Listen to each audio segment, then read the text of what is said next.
Shalom, and welcome to Heretics Standing at Sinai, a podcast for those in or adjacent to the Jewish community who are searching for a place to deepen their spirituality without sacrificing their rationality.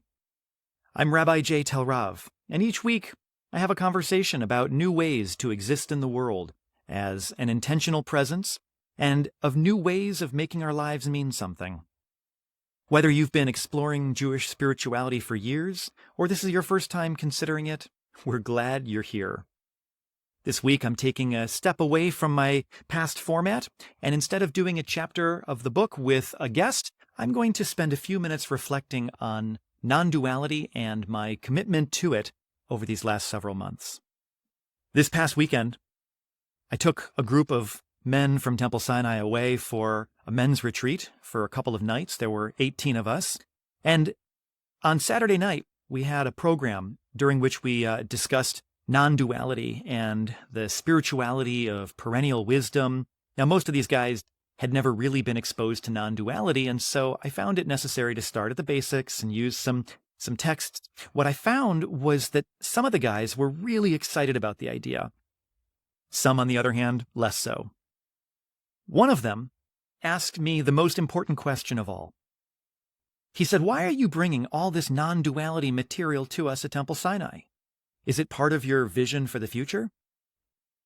Well, what I found was, in developing my answer, he forced me to articulate anew why this is so important.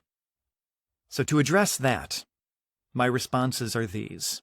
Yes, I see it as a part of my vision for the future, but I also think it's a vision of our present, even if we don't fully realize it yet. Those of you who are members of Temple Sinai in Stamford received an email from me inviting you to take part in a survey that is intended to get a sense of where our congregation is today regarding beliefs in God and spirituality.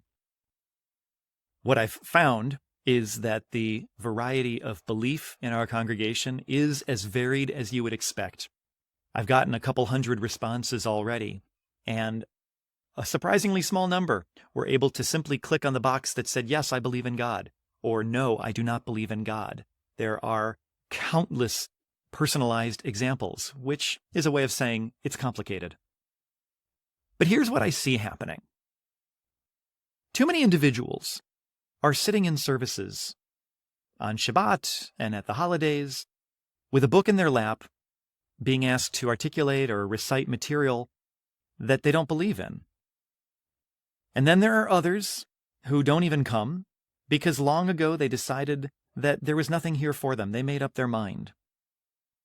There are those people who say, "I'm spiritual but not religious," and I experience this as a polite rejection of the theology that they were provided when they were growing up. They were never guided in their spirituality to something more mature while authentically Jewish. But I also see a hunger for meaning and an acknowledgement of the divine. I think that everybody I know describes finding something beautiful in nature and in love. They see something amazing in the advances of science, in the audacity of human creativity. They see a marvel in the pictures coming back from the Webb Space Telescope, displaying just a small sense of the scale of this universe. These people understand what it is to feel like the center of the world, and at the same time, to feel no more significant than a grain of sand. Judaism has an answer for that. My goal, in the years that I have remaining as a rabbi, which is still quite a few, is to offer a true spirituality to those who seek it, even if they don't realize they're seeking yet. Non-duality is the truth that begins to dawn on us as children when we contemplate the vastness of space and the incomprehensibility of infinity. Non-duality is the sense that every human on the planet has just as much right to exist as you do, and their concerns are just as holy to them as yours are to you. Non-duality is the sense that beyond our awareness of the universe, there is so much more happening on other planets, in other galaxies, in other houses, and at the bottom of the ocean. All of it happening all the time. That happening is important, even as we know that we're oblivious to almost all of it, almost all the time. I'm quoting Rabbi Shapiro in his book, Holy Rascals, where he calls God the happening that is happening as all happening. I like that, but it's also a little distracting. God is reality, and the more someone will sit with that, the more I've found excitement as that truth proves itself out. Non-duality presents no deity separate from the universe looking down on it. Non-duality suggests no sentience out there that omnipotently knows you in your personal existence. Non-duality is found in the moments of transcendent awakening that lasts for a moment but changes you for a lifetime. Non-duality rejects supernatural. My spiritual director offered me some constructive thoughts this week on this podcast. And he said that the opening in which I say, this is a place for those exploring their spirituality without sacrificing their rationality, it's a bit problematic. He says that the space of true spiritual opening is beyond the conscious and the rational experience.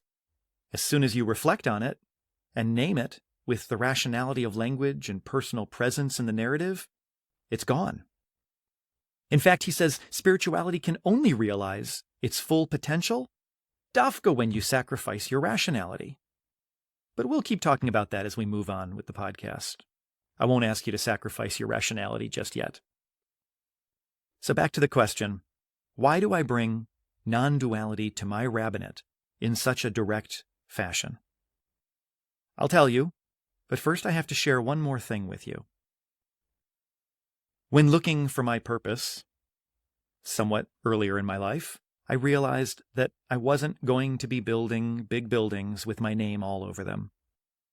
And I figured out there would not be any statues in town centers of my likeness for others to remember forever. In fact, I'd be largely forgotten after just a few generations of my own family goes on living their lives, just as most of humanity that has come before me.